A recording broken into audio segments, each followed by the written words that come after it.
Hello भाई, स्वागत है आपका कोड एक्सट्रीम में। तो आज हम करने जा रहे हैं एक नया क्वेश्चन, लॉन्गेस्ट कॉमन प्रीफिक्स, जो कि दिखने में तो बहुत इजी लगता है पर है नहीं उतना इजी। मतलब कि है नहीं सच में उतना इजी, सोचना मुश्किल है शुरुआत में कि कैसे करना है।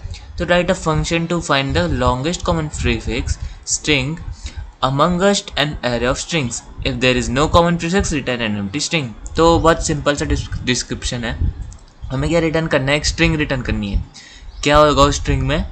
लॉन्गेस्ट कॉमन प्रीफिक्स, मतलब कि सबसे बड़ा हमारा जो कॉमन प्रीफिक्स है इस एरे ऑफ स्ट्रिंग्स में, ठीक है, वो हमें रिटर्न करना है। जैसे इस केस में क्या है, एफ एल तीनों में सबसे लॉन्गेस्ट है, कॉमन है, ठीक है, और इनका प्रीफिक्स भी है।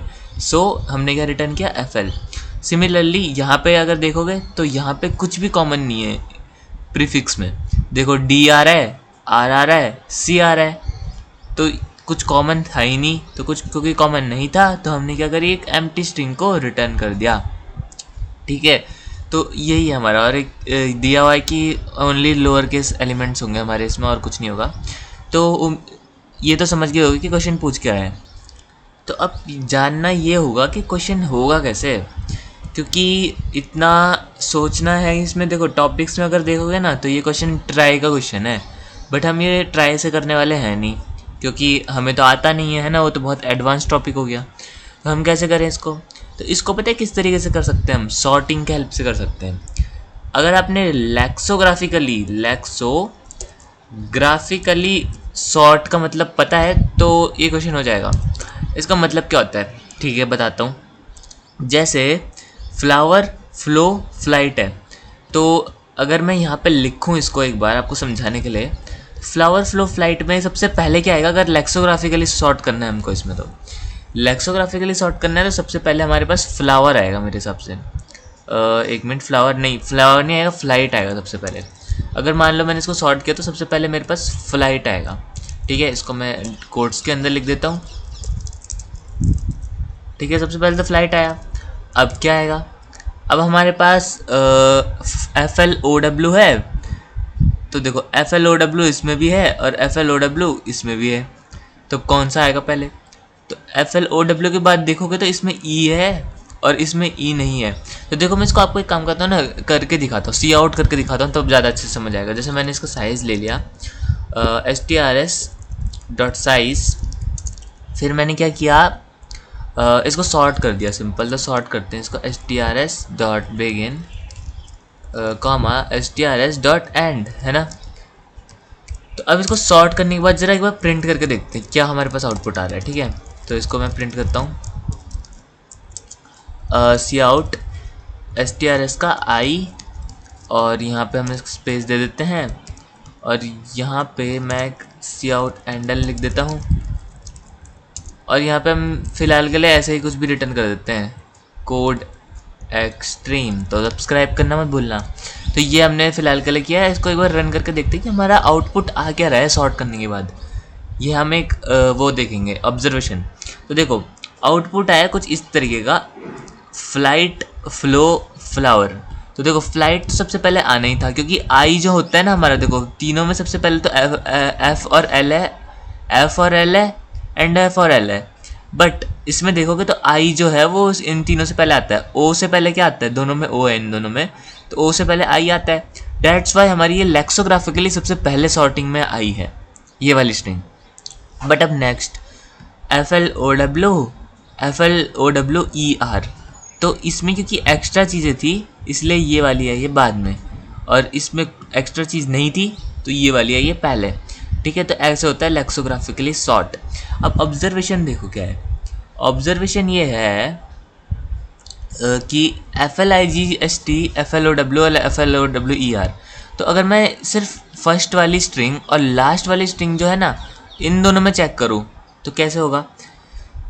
F और L, देखो दोनों में F कॉमन है।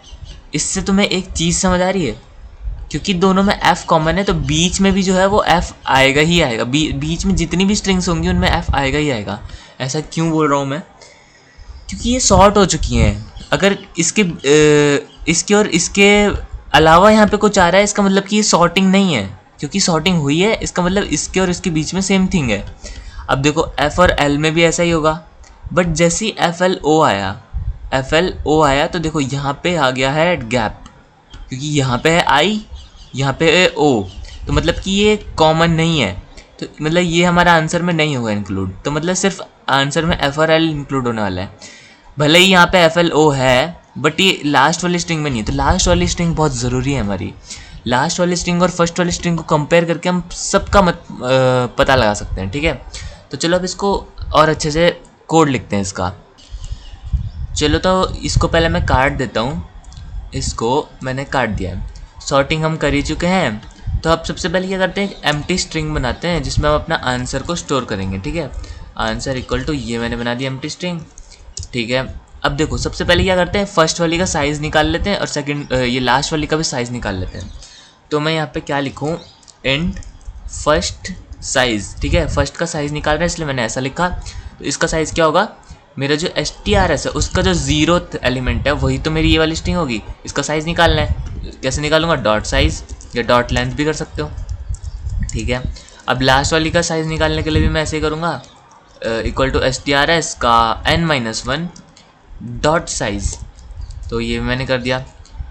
अब दोनों का साइज़ निकल चुका है, तो अब मैं क्या करूँ, सिर्फ एक पॉइंटर से खेल सकता हूँ यहाँ पे, मतलब कि जैसे मैंने ले लिया int i इक्वल टू 0, तो ये वाला int i 0 मैं दोनों में चेक करने के लिए यूज़ कर सकता हूँ, ठीक है। तो ऐसा ही करते हैं, एक वाइल लूप लगाता हूँ। पहले मैं इसको हटा देता हूँ, हमें लास्ट में अपना आंसर रिटर्न करना है ना, तो आंसर रिटर्न कर दिया हमने बस।